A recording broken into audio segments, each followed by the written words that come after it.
man, if you aren't watching this show, I would highly recommend that you do. Welcome back to another Fieldy's Flicks, everyone, for a show review. This time we're talking about Ozark Season 4, Part 1. We're going to be doing a non-spoiler discussion for people that haven't seen it so that you can hear my thoughts overall generally since it just came out this past weekend. And then we'll be getting into some spoiler territory, some spoiler talk. I'll give a score out of 10. I'm going to be changing up my scoring style from here on out. For those of you who are new to the channel and even those who are returning for the second, third, fourth, fifth time, whatever it may be, consider subscribing to the channel. We're trying to pass 350 subs. Once we hit that number, I will release the Hot Ones Hot Sauce Challenge video for pain, hilariosity, enjoyment, and so much more. So let's get to 350 subs. Now, on with the video. So here's my overall non-spoiler thoughts of this season of Ozark. This show is so intense. It's very dramatic. If you're not into that sort of style, then maybe this isn't for you. It's a slow burn, as this show is kind of known for. So you really have to kind of pay attention and invest your time into a show like this and really to kind of follow and keep up with everything that's going on because it is complex. In terms of the performances, Jason Bateman as Marty Byrde is so good. I think this is an iconic role for him. This will go down in cementing his legacy as an actor. He just does such a good job with his witty Jason Bateman type humor. Okay? It's a bold strategy, Cotton. Let's see if it pays off for him. That's terrible Jason Bateman impersonation. But anyway, the point is that he's able to balance the type of character that is super smart, super intelligent, talks his way out of literally every situation, which is who Jason Bateman is. He's charismatic, but also yet bleak at the same time because of everything that's going on in his life. And I think that that's relevant for pretty much every character in this show. There's not a lot of hope. Laura Linney, his wife, this season knocks it out of the park. She does every season. The only other thing I'd seen her in was The Truman Show, and I really liked her in that. And in this show, her character also is going to such lengths to keep this ruse of her family being a normal family, how far she's willing to go in terms of sabotaging people in her inner circle, people that she may not know as well. She goes so far into doing a lot of things that are kind of suspect, to say the least, and I love that for her character. You can feel the emotional weight of every decision that she makes, and we can't talk about this show without talking about the amazing performances of Julia Garner, who, again, just kills it. I try to use different words in describing great performances. She is Ruth Langmore. She is that character. And there are certain performances where you can see actors and be like, okay, I can kind of see this actor's personality slip into this role. She makes it so seamless into her performance that she just transforms into this character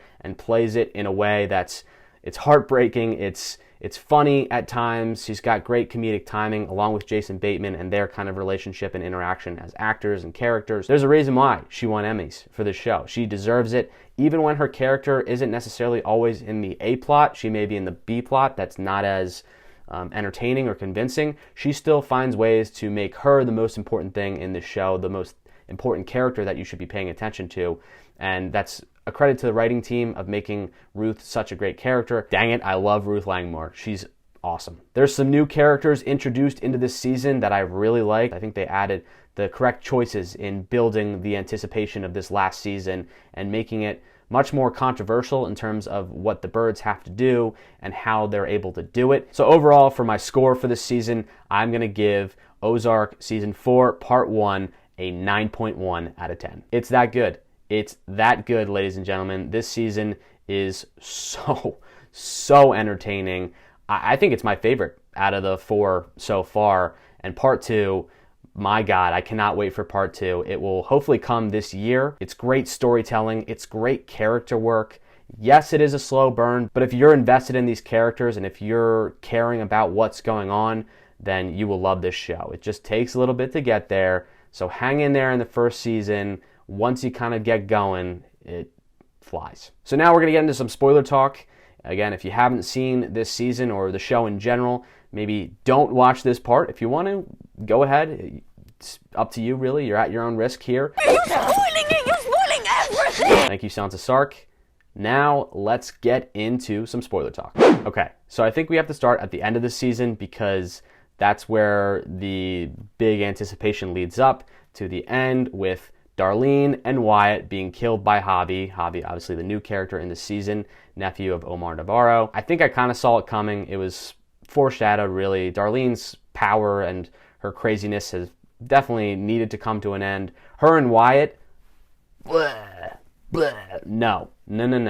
Don't like it, didn't like it at all. I think that obviously that was the intention of the show, for viewers to be like, this is not okay, this is not great. We don't like this. Not at all. I think that the ramifications of having Wyatt killed, obviously, as you see at the end of the season with Ruth pushing her off a ledge, like a steep ledge. Like, Ruth is crazy right now. Obviously, she's upset, she's mad, she doesn't really know what to feel, and you see that in the last scene with her interrogating Marty and Wendy and kind of going at them with the shotgun, and her screaming, her blood-curdling scream in that scene was just, oh my God, like, you could really feel that she was feeling a lot of type of things, because, you know, the relationship and interactions with Wyatt and Ruth are great. You know, I like those two characters together. Ruth cares about her cousin so much, especially because she's lost so many people. Also, as I mentioned, the new characters on the show. First off, Javi and his presence on this season is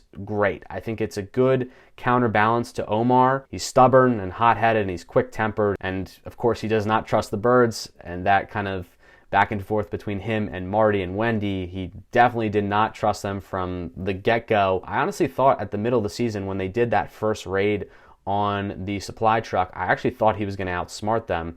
He does eventually later in the season, after he learns about Agent Miller, and Agent Miller too, and her situation with giving up Navarro, and then that kind of causes just another trickle effect. So, I mean, there's just so much. This show is just digging a deeper ditch. You go deeper and deeper, no pun intended, for all the dead bodies in Darlene's backyard. But, I mean, it's just, you keep going deeper and deeper with the birds. They're trying to get out. They're trying to climb out. They're trying to find any little way to get out of this situation. They've been doing it for so long, and they just can't get out. Wendy wanting to put those charges on Jonah and how she went behind his back, I mean, it's tough. It's a tough situation because of his relationship with Darlene and then taking care of Zeke, but then also Wendy basically ordering the killing of Ben and Ben's death.